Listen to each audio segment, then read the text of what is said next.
So everybody's seen my hobby. If you've been watching my videos for long enough. Yeah, gun spinning. And when everybody asks, and they usually do, oh, how is this possible? And I tell them, oh, it's because it's a single action trigger. You know? Like, so basically, if I pull the trigger now, the gun's not going to go off because it has to slam down on the firing pin in order to work. But so I have to pull the trigger all the way back, and then not pull the trigger, pull the hammer all the way back, and then she's ready to fire. Yeah, smooth like butter. All right, and like so that's what makes this possible. And I tell them, oh, you can't necessarily do it with the double action. But technically you can, right?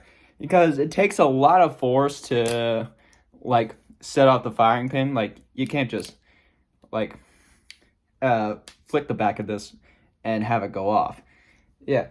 So, like, you really need the momentum of the trigger falling down. So, yeah. Don't worry. I checked if all the guns were clear before the video even started.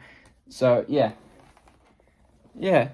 But, like, technically, if you do that with a double action revolver, like, yeah, like, all you have to do is just pull the trigger. Now, I'm taking the cylinder out because, like, if you dry fire with the cylinder in, and it's a 22, because, like, that damages the firing pin over time because it has to smack up against the wall of the gun. Yeah, I forget the exact words, but yeah, since it smacks up against it, yeah, that damages the firing pin over time, causing like light strikes. So yeah, all right, yeah, and again, like if I pull the trigger now, it brings the hammer back for me, but that also means I can still do it single action. Yeah, and that has a much lighter trigger pull, but as I mentioned earlier, it still requires that momentum because, like, when I pull it back, it also brings the hammer back. All right, but technically, because it requires so much force to actually, like, bring back the firing pin, like, yeah. Yeah, I have a good grip strength, so, like, it's hard to show on camera, like, how much force I have to put into it. But, like, technically, you're supposed to only pull the trigger with this finger, but I have to wrap my hand around it just to get a good firing rate. Yeah, like, if I do it, like, the way you're supposed to, like, it's still a bit slower, you know? Either way. But because that trigger pull has such a heavy trigger pull to it, I can still spin this around, and that never brings the hammer back far enough in order to like actually strike the primer, you know? And like, see, you never hear that snap.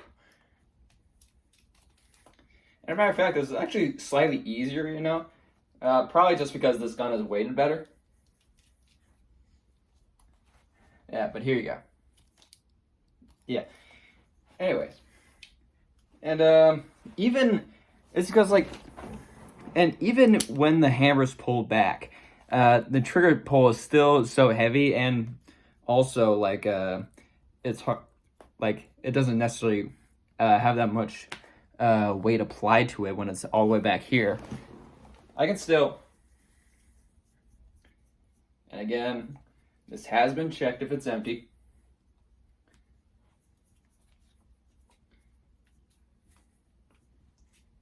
See? You never hear that snap. Yeah. And firing pin still pulled back. And yeah, so technically you still can gunspin with the double action revolver. Would I do it loaded? Absolutely not. Because, like, I don't know. like I would trust it enough. Like if someone had said $1 million to spin a loaded gun like this, I would do it. Because like the double action, it's just like, I don't know, it's so heavy, you know? And like, this is why double action revolvers tend to be less accurate, because you have to, the more pressure you put in, like the more deviation you see. Like, like it's hard, again, it's hard to show, because like even then I can still be pretty accurate. But like, because like the difference is major. Like an 8 to 16 pound trigger pull versus a 2 to 3 pound trigger pull. Like this one's smooth like butter. Yeah. I don't know. Just thought I'd make this video, you know, because thought it was cool. All right. See y'all later. All right. Bye.